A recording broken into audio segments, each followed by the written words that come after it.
Hello my dear students, welcome to दर्शनाई classroom. बहुत बहुत बहुत स्वागत है प्यारे बच्चों आपका दर्शनाई क्लासरूम चैनल पर। मैं प्रदीप सिंह फिर से आपके साथ हूं DT 12 के सॉल्यूशन के साथ। तो आइए प्यारे बच्चों स्टार्ट करते हैं DT 12 का solution. Question number 1 TP. The voltage time graph for triangular wave having peak value V0 is as shown in the figure. The average value of voltage V in time interval from t is equal to 0 to t is. बेटा दिख रहा है कि भाई पूरा AC voltage और एक time period में एवरेज वैल्यू बतानी। एक टाइम पीरियड में एवरेज वैल्यू क्या आने वाली है? 0। क्या आने वाली है? 0। बोलो आया। Very good. इसके बाद बेटा देखो दिखा रखी है दो कॉइल, बहुत ही शानदार, सेम डायरेक्शन में करंट है, एक दूसरे से दूर लेके जा रहे हैं, एक दूसरे से माने फ्लक्स को घटा रहे हैं। फ्लक्स को दोनों में करंट सेम सेंस में दोनों को दूर लेके जा रहे हैं, मतलब दोनों में मतलब मैग्नेटिक फील्ड सेम डायरेक्शन में, दोनों के कारण और फ्लक्स जो कम होगा तो दोनों का करंट बढ़ेगा, ताकि अंदर से फ्लक्स वही कांस्टेंट रखने की वो कोशिश करेगा। तो करंट दोनों में क्या होगा प्यारे बच्चों? बढ़ेगा। करंट दोनों में क्या होगा प्यारे बच्चों? बढ़ेगा। बहुत ध्यान से अगला क्वेश्चन देखना है। एक कॉइल है 1 मीटर चल रही है आधे सेकंड में, दूसरी मैग्नेट है 2 मीटर चल रही है 1 सेकंड में। दोनों की रफ्तार बराबर है, दोनों की 2 मीटर पर सेकंड है भैया। इसका मतलब ना दूरी बढ़ेगी ना घटेगी, ना दूरी बढ़ेगी ना घटेगी, दूरी वही रहेगी क्योंकि दोनों की वेलोसिटी। तो फ्लक्स चेंज नहीं होगा। ईएमएफ कितना इंड्यूस होगा? 0। कितना इंड्यूस होगा? 0। हम बता दें उन सबको, तुम क्या कर रहे थे अभी? बता दें। बहुत बुरी तरीके से छुड़ाने की कोशिश कर रहे थे और वो भी जिद्दी है। चलो लेकिन फाइनली इसने आदित्य पे चिपका दिया। आई देखिए क्वेश्चन नंबर 4। Question number 4। अब इसमें क्या है बेटा, देखो 8 सेंटीमीटर पे है, 2 सेंटीमीटर पर सेकंड से पल्सेस आ रही है, बहुत शानदार। अब बेटा कह रहे 2 सेकंड बाद टोटल एनर्जी कैसी होगी? बेटा दोनों एक दूसरे पे जाके लड़ चुकी होंगी 2 सेकंड बाद। ये सोच सकते हो या नहीं सोच सकते हो? दोनों 4 आगे आएंगी। 1 सेकंड में 2 सेंटीमीटर चलती हैं, 2 सेकंड में 4, दोनों 4 चलेंगी, 8 पास में रहेंगी। कितना पास में रहेंगी? 8। और आदित्य कुमार सब ठीक ठाक है, एंजॉय। बेटा थोड़ा सट के मत बैठना, पता नहीं बाद में टी-शर्ट चिपक गई पीछे, है ना? अब बेटा ये टोटल इसका सुपरपोजिशन क्या बनेगा? ऐसा। इसका मतलब पोटेंशियल एनर्जी 0 होगी, क्योंकि पोटेंशियल एनर्जी तब होती है जब इलोंगेशन होता है, जब खिंचाव होता है। यहाँ पोटेंशियल एनर्जी 0 है, that is entire energy is kinetic in nature. कह दो आगे समझ में आ गया? हाँ कि ना? इसके बाद बेटा x का पड़ोसी 2 पाई बाय लैम्डा, t का पड़ोसी 2 पाई f। लैम्डा गिवन है और टाइम पीरियड गिवन है। क्या आप अल्फा और बीटा निकाल पाएंगे या नहीं? अल्फा होगा 2 पाई बाय लैम्डा, बीटा होगा 2 पाई बाय कैपिटल T। बोलो आया? हाँ कि ना? बस यही बेटा मैं आपको कहना चाह रहा हूँ। बेटा ये पुराने जमाने की बातें हैं कि जब हम मान लेते थे कि भाई फिजिक्स में नंबर नहीं आ सकते हैं। अब ऐसा पेपर हो तो क्यों नहीं आ सकते हैं भैया? और अब पेपर ऐसे ही आने बेटा। कर पाएंगे अपने या नहीं कर पाएंगे? है ना? तो अब मतलब बस मैं आपको इतना ही समझाना चाह रहा हूँ कि अब वो फिजिक्स को तीसरे नंबर पे रखना चाहो या दूसरे नंबर पे, अब आपकी चॉइस है। क्योंकि ऐसा कुछ भी नहीं है कि इसको तीसरे नंबर पे इसलिए रखना क्योंकि इसमें नंबर घुसने वाले हैं, है ना? तो आइए देखिए बेटा। अब बेटा अगला क्वेश्चन, जब भी अगर वेव वेलोसिटी बतानी होती है, अगर आपके पास वेव इक्वेशन होती है तो ax plus bt या ax minus bt जो भी होता है उसको 0 करते हैं, बहुत शानदार तरीके से x by t निकाल लेते हैं, बहुत शानदार तरीके से x by t निकाल लेते हैं ना। और वहां से आती वेलोसिटी, और वेलोसिटी करेंगे under root t by mu, mu given है t निकालना है। क्या हम कर पाएंगे? बिल्कुल कर पाएंगे बच्चा। बोलो आया? हाँ कि ना? अच्छा कुछ क्वेश्चन याद है, ठीक है? तो पीपी you need to take rest for a while. x by t बेटा कितना आएगा? 0.5 by 0.04। यहां से आप बेटा पहले ax, ये जुगाड़ है, ये क्या है? जुगाड़। ax minus bt को 0 की x by t निकाला है, 50 by 4 12.5। बहुत शानदार। इसको लिखेंगे under root t by mu। mu कितना रखा है बेटा क्वेश्चन में? हैं? mu 0.04, तो वो 4 by 100 बन जाएगा। 100 का अंडर रूट 10 बार आएगा, ये 2 बार आएगा, ये बन जाएगा 5। फिर squaring both the sides, 25 is equals to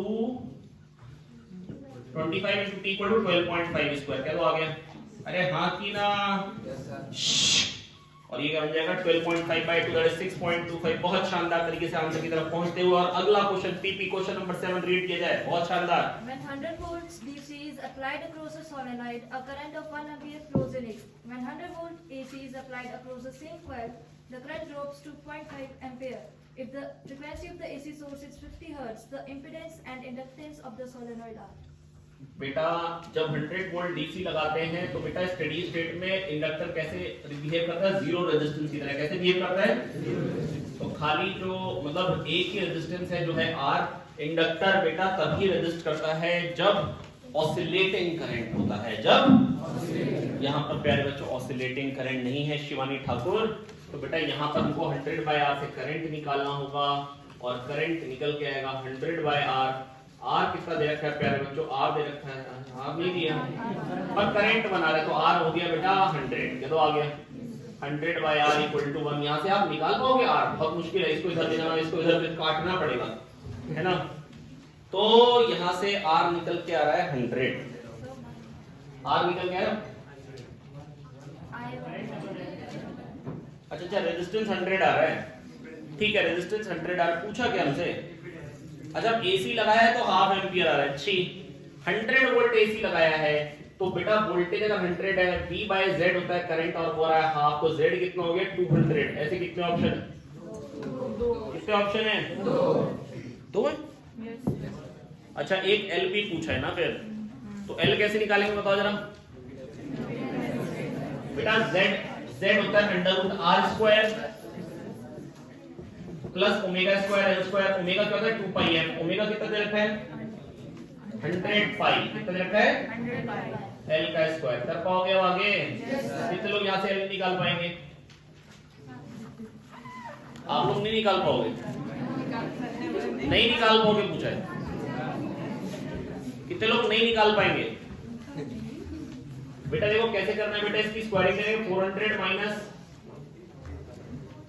ये, अच्छा 400 अरे नहीं यार ये तो 400 और एक और 100 हो जाएगा, चलो आ गया मतलब 40,000 माइनस 10,000 30,000 हो जाएगा।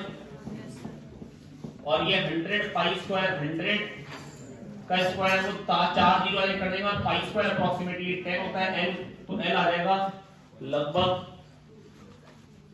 0.3, पर ऐसा ऑप्शन है भी नहीं है, 0.55 है, गड़बड़ क्या कर दी भैया। अरे ये L स्क्वायर है यार, तुम लोग भी ना कंफ्यूज याद देते हो हमको यार। तो L स्क्वायर 0.3 आना चाहिए, तो बेटा 200 वाले ऑप्शन कौन कौन से थे, 0.55 है और एक क्या है बेटा 1, तो 1 का स्क्वायर तो 0.3 हो नहीं सकता, इसका मतलब 0.55 का ही होगा। और अगर आपको लगे कि नहीं हम तो मल्टीप्लाई करके देखेंगे तो इसका स्क्वायर होता है 0.3025। अब बेटा π² भी एग्जैक्टली 10 नहीं होता, अप्रोक्सीमेटली 10 होता है, कह दो आ गया यार, हाँ कि ना, बिल्कुल सिंपल है भाई। अरे हाँ ना तो बोलो यार। भाई लोग किसको समझ में नहीं आए, जम्मू ये तुम नाक को क्या पकड़ के बैठे भाई, समझ में आ रहा है, समझ में आ रहा है। अब गर्मी लग रही, चला दो आज, रहने दे।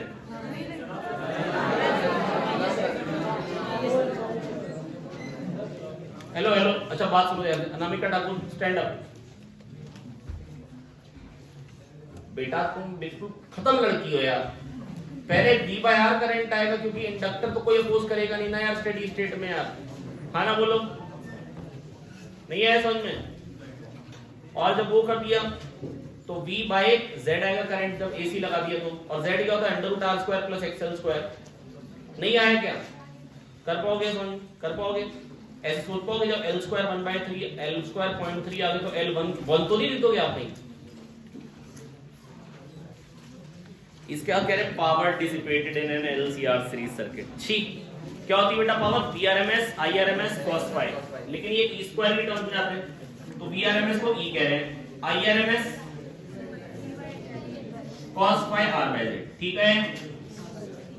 अच्छा I को E/Z कह सकता हूं, E² R/Z², और Z² क्या होता है √XL - XC² + R², और Z² का जो XL - XC² + R²। ऐसा किसमें आ रहा है 2, कौन से में। अरे अगला क्वेश्चन देखो, लॉन्ग सोलेनोइड 200 टर्न है पर सेंटीमीटर, करंट दे रखा है, मैग्नेटिक फील्ड पूछिए μ0 IN क्या होती है, μ0 IN क्या होती है बेटा, क्या निकाल पाएंगे मैग्नेटिक फील्ड या बेहोश हो जाएंगे। हेलो मुक्की स्टैंड अप, मैग्नेटिक फील्ड कितनी होती है सोलेनोइड के अंदर, μ0 NI, N क्या होता है नंबर ऑफ टर्न्स, क्या होता है number of turns per unit length. इसको मुक्का लगाया जा मुक्की को, म्यू नॉट आई में n क्या होता है? Number of turns per unit length. क्या होता है? तुम परेशान हो क्या? तुम क्या खा रहे हो? कर दो यार, चबाया दो यार कुछ ना कुछ।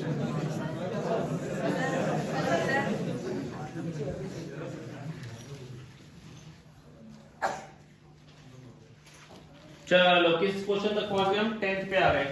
10th में मैग्नेटिक फील्ड पूछी। क्या पूछी है? कैसे निकालेंगे मैग्नेटिक फील्ड भैया? ये सेमी इनफाइनाइट है और ये आधा सर्कल, इसके कारण mu naught I bye 4r, इसके कारण mu naught I bye 4r, इसके कारण mu naught I bye 4 pi r। तो mu naught I bye 4 pi r, mu naught, और पूरे सर्कल के कारण सेंटर पे होती है, रुको ओके, पूरे सर्कल के कारण सेंटर पे कितनी होती है? अरे यार मुक्की किसका नाम है यार? हाँ मुक्की बोलो। म्यू नॉट आई 2r या म्यू नॉट आई अपॉन 2r? बेटा फटाफट बताए ना। फिर आधे सर्कल के कारण कितनी आएगी फिर? 4r। म्यू नॉट आई अपॉन 4r। क्या इनको आप जोड़ के इसमें से आप mu naught I bye 4r common ले पाओगे क्या? यस, बड़े मजे से mu naught I bye 4r common आएगा, अंत बचेगा 1 + 1 बाय पाई। हाँ ठीक है, फिर एलसीएम पाई कर ली, पाई प्लस 1 बाय पाई। अच्छा अब अगला वाला मैं नहीं कर रहा, mu naught I by 4r1 minus mu naught I by 4r2 आ गया नहीं आ गया? Yes sir. कैसे क्वेश्चन हमने किए हुए हैं? Yes sir. ये इससे भयानक किए हुए हैं। अच्छा इन दोनों पार्ट के कारण मैग्नेटिक फील्ड कितनी है जरा बताओ? तो इसके कारण आएगी mu naught I by 4r1 और इसके कारण mu naught I by 4r2। इसके कारण 0 क्या है? क्योंकि dl क्रॉस r क्या आ जाएगा? 180, dlr sin 180, और फिर dl क्रॉस r क्या आ जाएगा? dlr sin 0। तो इन दोनों के कारण स्ट्रेट पोर्शन के कारण मैग्नेटिक फील्ड 0 आएगी। अगर कोई स्ट्रेट वायर हो तो उसकी लाइन पे उसके कारण मैग्नेटिक फील्ड 0 होगी, उसकी लाइन पे उसके कारण मैग्नेटिक फील्ड।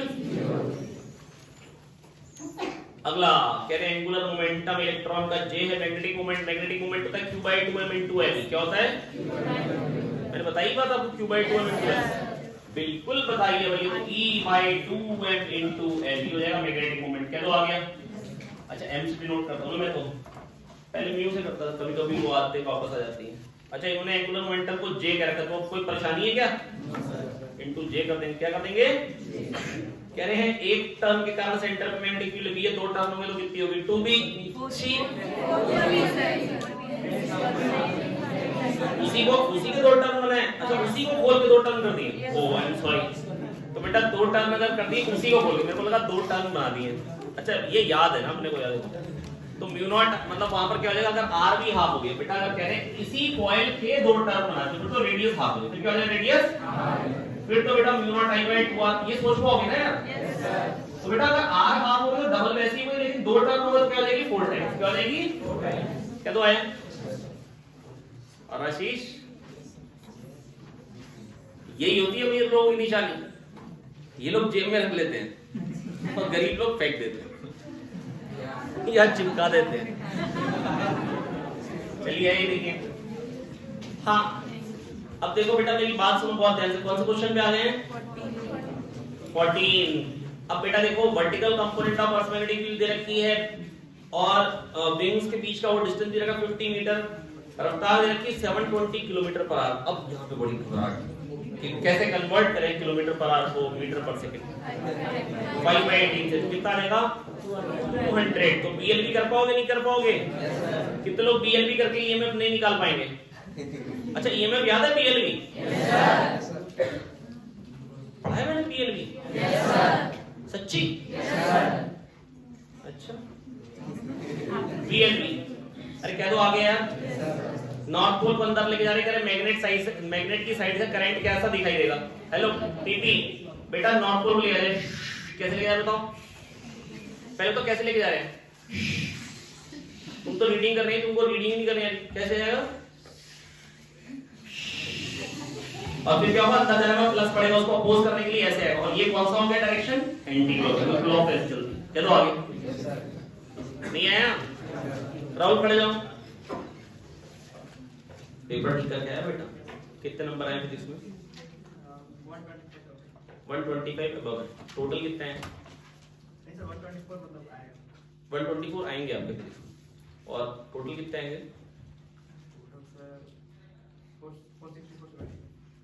460 के आसपास।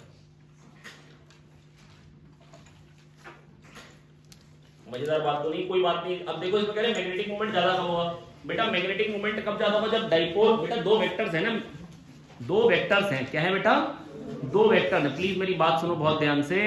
अगर दो वेक्टर हैं प्यारे बच्चों मेरे पास, है ना, तो उनका रिजल्टेंट कब ज्यादा आएगा, साउथ नॉर्थ, दो बेटा वेक्टर है, जब एंगल कम होता है तो रिजल्टेंट ज्यादा आता है। कह दो आगे, हाँ ना बोलो बेटा, ये एक वेक्टर ये एक वेक्टर, अब रिजल्टेंट ज्यादा आएगा या अब, बताओ कब, पहले ये यहाँ पे ज्यादा है यहाँ पे, और अब और कम, अब और कम, अब और कम, अब जीरो।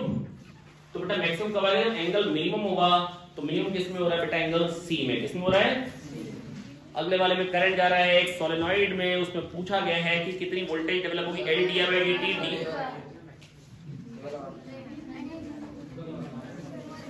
साउथ नॉर्थ, ये मैग्नेटिक डाइपोल मोमेंट इसका m है, साउथ नॉर्थ, इसका मैग्नेटिक डाइपोल मोमेंट m है। अभी एंगल कितना है 90, बी वाले में साउथ नॉर्थ, इसका इधर है इसका इधर है, दिख पा रहा है, हाँ ना बोलो।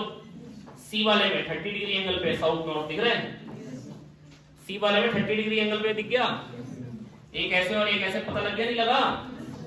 और डी वाले में साउथ नॉर्थ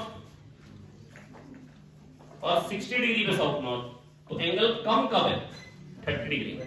जब एंगल कम होता है तो ही रिजल्टेंट ज्यादा होता है। अरे कह दो आगे यार, बेटा ये एक वेक्टर है, ये एक वेक्टर है, अभी ज्यादा आएगा रिजल्टेंट या अब, बताओ जरा, ये ज्यादा है क्या ये ज्यादा, बताओ कौन सी लेंथ ज्यादा दिख रही है, ये ज्यादा दिख रही है।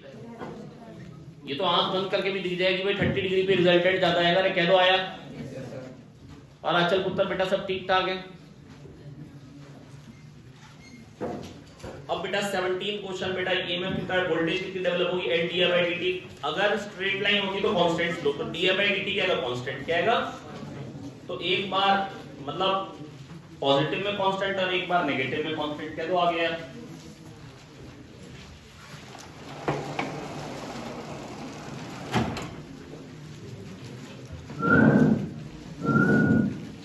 तो एक बार बेटा ये जो डी बाई डी टी यहाँ पे पॉजिटिव और यहाँ पे D by D T negative है दोनों कांस्टेंट। स्ट्रेट लाइन बेटा, स्ट्रेट लाइन का मतलब क्या होता है, स्लोप कांस्टेंट। क्या मतलब होता है, कह दो आया, कोई दिक्कत नहीं है, हाँ कि ना। तो एक बार कुछ पॉजिटिव आएगा आंसर और एक बार कुछ नेगेटिव। और अगर नेगेटिव और पॉजिटिव भी दिया होगा तो बेटा इन दोनों में से एक ही सही होगा। अगर दोनों दिए होंगे तो फिर minus L D by D T के हिसाब से सोचेंगे, और अगर दोनों में से कोई एक दी तो दोनों सही। इसका मतलब मैग्नीट्यूड, मतलब वो कह रहे L D by D T सोचो या minus L D by D direction खुद से निकाल लेंगे। हाँ ना बोले तो पुनः बेटा, लेकिन अगर दोनों दिए हुए तो कौन सा सही हुआ, ये, क्योंकि D by D T positive है, minus L D by D T negative है। क्या तो आ गया, तो कौन सा ऑप्शन सही हो गया यहाँ पे, फोर्थ। कौन सा सही हो गया, फिर से बता दे, बिल्कुल बताएंगे। हेलो, हाँ कौन सा क्वेश्चन पे आ गए थे हम लोग यार,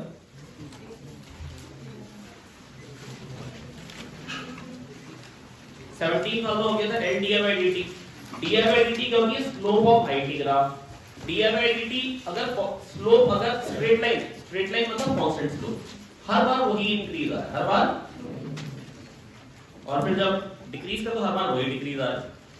तो एक बार पॉजिटिव एक बार नेगेटिव। फाइव दे रखा है T, 5t square plus 4, plus क्या दे रखा है 50t स्क्वायर प्लस, अरे हाँ ना तो बोलो यार। तो ईएमएफ कितना है ना, D by D T, magnitude ले लो खाली 100t हो जाएगा। तो आगे समझते हैं यार। अब ये ईएमएफ हो गया, अब रेजिस्टेंस कितना है 400, करंट कितना आ जाएगा E बाय 400, तो T बाय 4 हो जाएगा, T बाय, तो 2 सेकंड में कितना आएगा 2 बाय 4, हाफ एम्पियर कितना आ जाएगा। अरे हाँ ना तो बोले यार। 19th वाले में पूछा change in flux upon resistance, बेटा चार्ज फ्लो क्या होता है, change in flux upon resistance, क्या बता रहे थे हमने बात, टाइम पे डिपेंड नहीं करता है, टाइम पे डिपेंड। एनर्जी एलसीआर में से किस में डिसिपेट होती है, एल में, सी में, आर में, खाली आर ही है तो बोला था क्लास में। पावर फैक्टर की वैल्यू रेजोनेंस पे क्या होती है, क्या यहाँ पे लिखी थी सारी बातें। रेजोनेंस का मतलब पावर फैक्टर क्या होता है 1, फेज डिफरेंस करंट वोल्टेज में क्या होता है 0, इंपीडेंस क्या होता है R, इंपीडेंस क्या होता है मिनिमम, LC के क्रॉस वोल्टेज क्या होती है 0, LC के क्रॉस मिला। L और C में वोल्टेज होती है 180 degree out of phase, equal होती है लेकिन अपोजिट होती है, याद आ गई बात। चलिए फिर अगला। अब बेटा कह रहे हैं कि पहले L और C था, L को हमने डबल कर दिया और C को 4 टाइम्स कर दी। फ्रीक्वेंसी होती 1.2 पाई अंडर रूट LC, तो L को डबल किया तो √2 आ गया, C को 4 टाइम्स किया तो 2 आ गया, तो 1/2 √2 टाइम्स होगी। क्या होगी? 1/2। अरे नहीं आया क्या? ये लिख के दो 1/2 pi under root LC। Under root LC है ना नीचे, L को डबल करने से √2 टाइम्स हुआ, C को 4 टाइम्स करने से 2 टाइम्स हुआ नीचे, तो 2 √2 टाइम्स आ जाएगी फ्रीक्वेंसी नीचे डिनोमिनेटर, F/2 √2 हो जाएगा। क्या तो आ गया यार? नेक्स्ट, करंट और वोल्टेज दे रखा है, बीच में फेज डिफरेंस कितना दे रखा है? तो पावर कितनी होगी? Vrms Irms cos में मालूम है? Irms क्या होगा? पीक करंट 1/√2 अपॉन √2 हो जाएगा। क्या तो आ गया? Vrms क्या हो जाएगा? 1/√2 अपॉन √2, क्योंकि तो पीक वैल्यू है। cos pi में नहीं होता हाफ 1/8 आ रही वैल्यू। क्या तो आ गया? कोर ऑफ ट्रांसफार्मर को लेमिनेट करते हैं, क्यों? एडी करंट लॉस कम करने के लिए। क्या पढ़ा रखी मैंने ये बात? Yes sir. Number of turns को डबल कर दिया, 140 प्राइमरी में थे, सेकेंडरी में 280 है, तो वोल्टेज क्या होती है? डबल, और करंट क्या हो जाता है? हाफ। कई बात मालूम है? तो इधर अगर 4 एम्पीयर तो उधर क्या हो जाएगा? सेकेंडरी में 2 एम्पीयर। बोलो आया कि नहीं आया? अरे हाँ ना बोलो। Power factor of N AC circuit having resistance R, inductance L and N angular frequency omega. Power factor क्या होता है? R/Z। पावर फैक्टर क्या होता है? क्या बात मालूम है नहीं मालूम है? अरे हाँ ना तो बोलो यार। Z क्या होता है? √R² + XL²। XL² क्या होता है? ओमेगा² L²। तो बहुत ही बेकार बात नहीं है यार। कौन सा ऑप्शन सही हो गया? 2। नेक्स्ट, कह रहे हैं न्यूक्लियर रिएक्टर है, मीन लाइन दे रखे। मीन लाइन क्या होती है? 1/λ। क्या ये बात याद है? अरे मैं तो एवरेज बोला था, इन्होंने मीन क्या दिया? हो, अब पता है एवरेज और मीन एक ही बात होती है। जैसे राजश्री और आदि एक ही बात होती है, पता आपको? ठीक है, तो राजश्री बेटा बात सुनो ध्यान से। यहाँ पे मीन लाइन दे रखी 40 मिनट, सेकंड में कितनी हो जाएगी? 40 × 60, 240 सेकंड। ये मीन लाइन है, तो लैम्डा क्या हो जाएगा? 1 अपॉन मीन लाइन। अरे कह दो आ गया मीन लाइन 1/λ, तो लैम्डा 1 अपॉन मीन लाइन यार। कह दो आ गया यार, ये लैम्डा आ गया। लैम्डा n = 1000 जब हो जाएगा तो उसके बाद और नहीं बढ़ेंगे। कह रहे 1000/s न्यूक्लियस हम डाल रहे हैं। कितने डाल रहे हैं? क्या हमने एक क्वेश्चन करा रखा है R और हमने L की फॉर्म में कराया था, यहाँ पे वैल्यू दे रखी है। इनको बड़ा मुश्किल है, लेकिन परेशानी क्या थी? यहाँ पर मीन लाइन दे रखी है, अरे एवरेज लाइन मिली थी। तो बेटा मीन लाइन क्या होती है बेटा? 1/λ। क्या होती है? पहले मीन लाइन सेकंड में करी, क्योंकि 1000/s था, क्योंकि 1000/s था। तो बेटा जितने आ रहे जब उतने ही फूट जाएंगे तो बढ़ेंगे नहीं। अरे याद आ रही बात? नहीं याद नहीं? कौन छन्नी लेके गया था? प्रबल याद है ना? Decay constant of and product, section D का क्वेश्चन है। कितना होता है डीके? अरे किसका पेपर है यार? डीके कांस्टेंट 0 होता है ना भाई, स्टेबल बन गया ना। अब एक्टिविटी 0 हो जाएगी ना, एक्टिविटी 0, लैम्डा 0, लैम्डा 0 होगा। ये इनफिनिटी करके आ रही है। हाँ चलो कोई बात। A certain radioactive substance half life 5 years है, 10 ईयर में डीके होने की। अरे बेटा अगर 100 थे, मान लो कितने थे? एक हाफ लाइफ बाद कितने बचेंगे? बोलो। 2 हाफ लाइफ बाद 25। कई बात समझ में आई नहीं आई? वैसे मैं बिल्कुल गलत बता बेटा, 100 से 50 बोलना गलत। अगर बहुत बड़ा नंबर हो बेटा, प्रोबेबिलिटी जैसी चीज है ना, हमेशा बड़े नंबर के लिए लगाई जाती है। ऐसा नहीं कि 10 बार कॉइन उछाला तो 5 बार हेड आएगा, 5 बार टेल। 40% मान लो एक वो तिराहा है, तिराहा समझते हो? एक जगह से आ रही है, 2 जगह रास्ते आगे जा रहे हैं। मान लो 40% गाड़ियां इधर जाती है, 60% इधर, तो इसका मतलब नहीं है 4 इधर गई तो 6 इधर जाएंगे। आप सुबह से लेकर रात तक खड़े रहो तो देखोगे 40% इधर जा रही, 60% इधर। समझ में नहीं है? तो मैं बेटा ये कह रहा था, मेरी बात सुनो बहुत ध्यान से। काम की बात बस इतनी बताई है भैया कि प्रोबेबिलिटी लगानी है तो बड़े नंबर की। किसके लगानी है? सुबह से रात तक खड़े रहो, अब देखोगे 40% गाड़ी इधर जा रही, 60% इधर। मान लो अनबैलेंस्ड कॉइन, ऐसा नहीं कि 10 बार उछालो तो 5 बार हेड, 5 बार टेल। तो एक बार उछालो तो फिर क्या आधी बार हेड आएगा। आप समझ रहे हो ना मेरी बात? मतलब 100 बार उछालने में 50-50 नहीं होगा, बहुत ज्यादा। मतलब 1 मोल बार उछाला तो आधे मोल बारी हेड आएगा, आधे मोल बारी टेल। समझ में आगे नहीं आगे? कि तुमने ऐसा गंदा मुंह क्यों बनाया? समझो टोटल, तो बेटा चलो जस्ट अंदाजे करो, मान लो 100 मोल थे तो एक हाफ लाइफ बाद 50 बचेगा, दो हाफ लाइफ बाद 25 फूटेगी 75। तो फूटने की प्रोबेबिलिटी कितनी है? Favourable case 75, total case 0.75। अच्छा परसेंटेज बताइए तो 75% दे दो आगे। फूटने की प्रोबेबिलिटी बताइए, ना फूटने की, फूटने की, धमाका होने की प्रोबेबिलिटी बताइए।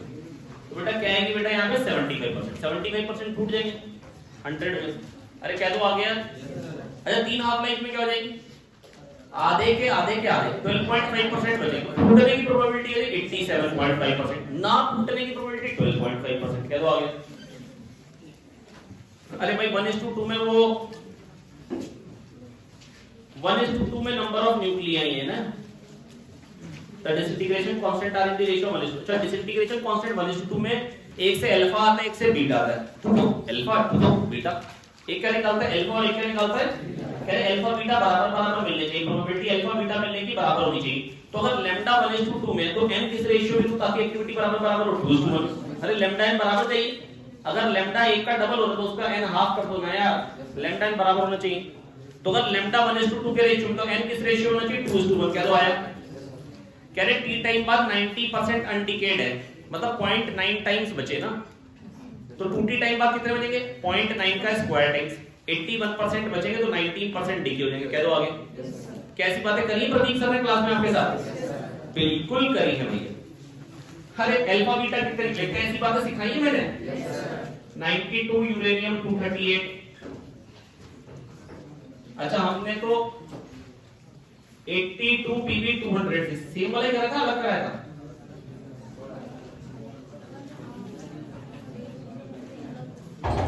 चलो क्या फर्क पड़ता है अगर अलग भी कराया था। तो यहाँ पर कितना आ गया 232 का डिफरेंस है, तो 8 4 32 का डिफरेंस आ रहा है ना।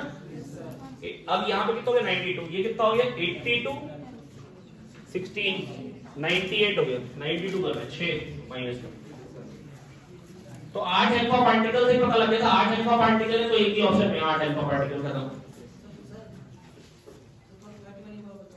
कौन सा 31 वाला बेटा? टी टाइम बाद 90% बचे, 0.9 टाइम्स बचे।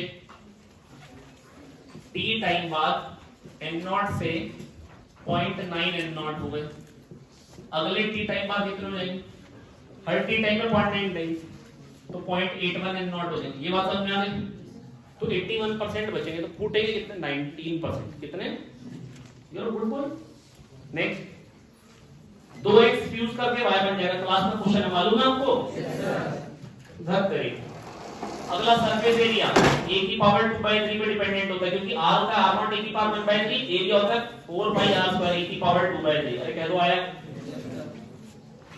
अच्छा 2x fuse to give y, कह रहे q जो एनर्जी रिलीज हो रही है वो q है, इसकी बाइंडिंग एनर्जी E1 के रखी है और इसकी E2 के रखी है। तो बेटा जब ये प्रोटॉन न्यूट्रॉन बनेगा तो एनर्जी लगानी पड़ेगी, और जब ये बनेगा तो एनर्जी रिलीज होगी, तो E2 रिलीज होगी और 2 E1 लगाई, तो नेट में रिलीज कितनी हुई E2 - 2 E1। क्या तो आगे समझ में आ? हां ना बोलो। अगला x200 gives a110 plus b90, what is the energy released? x200 gives a110 plus b90। बेटा जितने प्रोटॉन न्यूट्रॉन इधर है उतने प्रोटॉन न्यूट्रॉन इधर है। ये बनेगा तो एनर्जी लगानी पड़ेगी, जब ये बनेगा तो एनर्जी रिलीज होगी। पूछा कि कितनी एनर्जी रिलीज होगी, इसका मतलब बेटा जब ये बनेगा तो कितनी रिलीज होगी? ए की बाइंडिंग एनर्जी कितनी है 8.2 into 110 इतनी रिलीज होगी जब ये बनेगा, और 8.2 into 90 तब रिलीज होगी जब ये बनेगा। ये तो टोटल रिलीज वाली। अब लगानी कितनी पड़ी? -7.4 into 200। अरे कह दो आगे। 8.2 - 7.4 into 8.2 कॉमन ले लो, ये 200 बन जाएगा। फिर 200 कॉमन ले लो, 8.2 - 7.4 कितना ले लो 0.8 into 200 कितना आ जाएगा बेटा 160। कितना आ जाएगा 160 MeV रिलीज हुई। बोलो आया कि नहीं है? नेक्स्ट सरफेस एरिया कैसे वेरी करता है? a की पावर 2/3। सरफेस एरिया कैसे वेरी करता है? Radius of second over orbit जो है वो क्या है और हीलियम का by 0.53 n square by z मालूम है? हीलियम का z तो पता नहीं हुआ आपको 2 होता है और n2 दे रखा है, तो ऐसे 2 को काटना आता है आपको? अरे हाँ ना बोलो, आप चाहो तो ऐसे भी काट सकते हो, पता है आपको? तो 0.53 into 2 क्या है? 1.06 एंगस्ट्रॉम। ये तो आ गया, नहीं आया? नेक्स्ट, कितनी डार्क लाइंस मिली हैं एब्जॉर्प्शन स्पेक्ट्रम में? 37 में 5। तो मतलब 1 से 2 में जाएगा, 1 से 3 में जाएगा, 1 से 2 में जाएगा, 1 से 3 में जाएगा, 1 से 4 में जाएगा, 1 से 5 में जाएगा, 1 से 6 में जाएगा। ये 5 डार्क लाइंस हुई। इसका मतलब 6 तक है। तो जब नीचे आएगा dx साइड तो कितने फोटॉन्स मिलेंगे? कितनी स्पेक्ट्रल लाइंस मिलेगी? 6 minus 1/2। सिखाइए ये बात है। हल्के बोलो ना यार, ऐसे तो नहीं होता है। आंसर की में रॉन्ग दे रखा है। आंसर क्या दे रखा है? 5 दे रखा है। माफ कर दिए करो। क्या कर देंगे? प्रदीप सर ने क्लास में कराया, वैसे करेक्शन करा दिया ना? Very good, you are good boys and girls.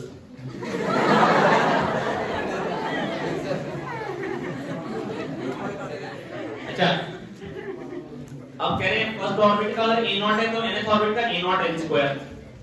बेटा हम सच बताएं, जैसा 38 क्वेश्चन है ना, ऐसे कम से कम आपके नीट के पेपर में ना 20 क्वेश्चन आते हैं।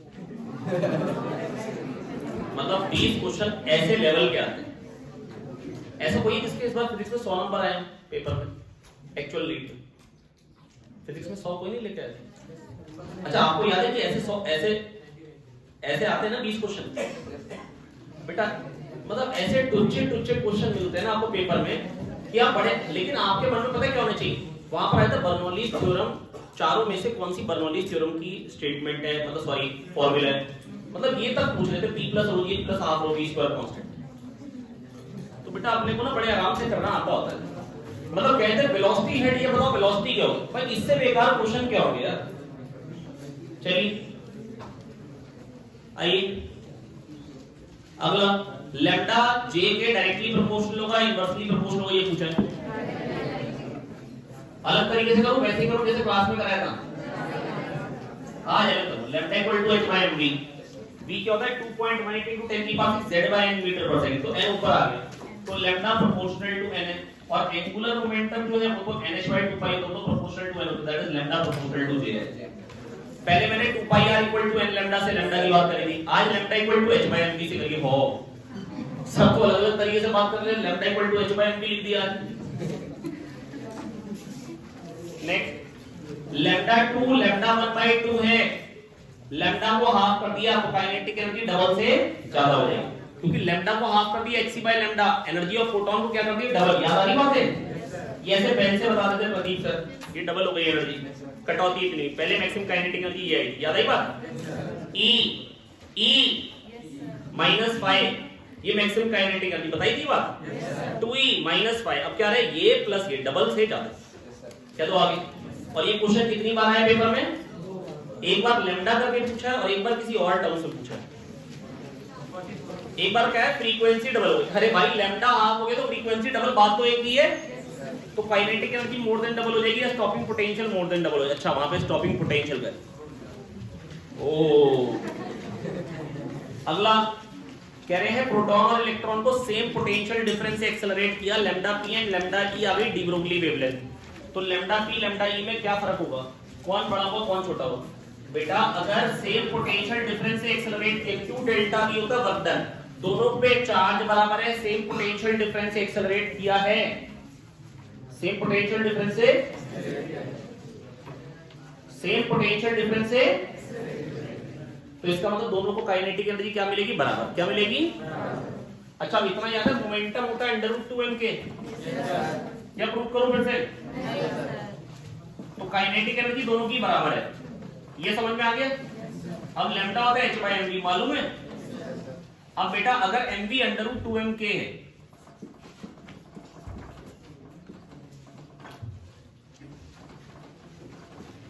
काइनेटिक एनर्जी दोनों की बराबर है, h सबके लिए बराबर होता है, 2 सबके लिए बराबर है, मास जिसका कम होगा उसकी डी ब्रोगली वेवलेंथ ज्यादा होगी, that is de Broglie wavelength ज्यादा होगी इलेक्ट्रॉन की, lambda E greater than lambda P, lambda E greater than lambda P.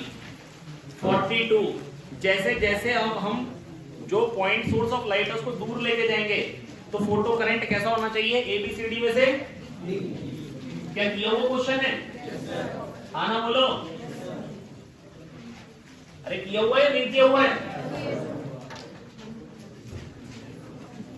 कैसे बताया था प्रदीप सर ने, ये छोटा सा एरिया है, यहाँ पे एक पॉइंट सोर्स है, पी एनर्जी जा रही है 4 पाई आर स्क्वायर एरिया में, पी एनर्जी कितने एरिया में जा रही है 4 पाई, ये ए में कितनी आ रही है, पी जा रही है 4 पाई आर स्क्वायर एरिया में, 1 एरिया में 1 सेकंड में कितनी जाएगी 4 पाई आर स्क्वायर, अगर पी पावर है बल्ब की तो पी एनर्जी फॉल करेगी 4 पाई आर स्क्वायर एरिया में, तो 1 एरिया में इतनी आ गई, ए एरिया में इतनी आ गई, तो एनर्जी 1 बाय आर स्क्वायर पे डिपेंडेंट है, और अगर एनर्जी 1 बाय आर स्क्वायर पे डिपेंडेंट है, जितनी एनर्जी ज्यादा होगी उतने ही फोटॉन्स ज्यादा होंगे, तो अगर एनर्जी 1 बाय आर स्क्वायर पे डिपेंडेंट है तो नंबर ऑफ फोटॉन्स भी 1 बाय आर स्क्वायर पे डिपेंडेंट होंगे, एंड हेंस फोटो करंट भी 1 बाय आर स्क्वायर पे डिपेंडेंट होगा। हिमांशु कई बात याद आ गई है बेटा, नंबर ऑफ ये हो गए energy, energy equal to NHC by lambda कर सकते हो, यहां से आपके पास आ जाएगा नंबर ऑफ फोटॉन्स कितने हो गए, और नंबर ऑफ फोटॉन्स अगर 1 बाय आर स्क्वायर पे डिपेंडेंट है तो नंबर ऑफ फोटो इलेक्ट्रॉन्स जो निकलेंगे वो भी उसी पे ही डिपेंडेंट होंगे, क्योंकि दोनों एक दूसरे के डायरेक्टली प्रोपोर्शनल होते हैं। अगर फोटॉन्स डबल हो जाएंगे तो फोटो इलेक्ट्रॉन्स डबल हो जाएंगे, फोटो करंट डबल हो जाएगा। क्या ये सब बातें बताई? क्योंकि एफिशिएंसी हमको हमेशा क्या माननी होती है, अप्रोक्सीमेटली सेम, हाँ ना बोले तो बेटा 1 बाय आर स्क्वायर वाला graph, a point source is used photo electric effect, अगर उसको दूर ले गए पॉइंट सोर्स को तो स्टॉपिंग पोटेंशियल में फर्क पड़ेगा, क्या ये बल्ब को दूर ले जाऊंगा मैं, कोई फर्क पड़ेगा स्टॉपिंग पोटेंशियल पे? अरे भाई कहां से लाइट आ रही है उससे मतलब थोड़ी ना, एनर्जी ऑफ फोटॉन से मतलब है। मैक्सिमम काइनेटिक एनर्जी किस पे डिपेंड करती है, एनर्जी ऑफ फोटॉन पे, किस पे डिपेंड करती है, एनर्जी ऑफ। अब कह रहे हैं फ्रीक्वेंसी ऑफ लाइट, अच्छा तो बता दिए, दो बल्ब है जिनकी पावर बराबर है तो किससे फोटॉन ज्यादा निकलेंगे, रेड बल्ब से या ब्लू बल्ब से?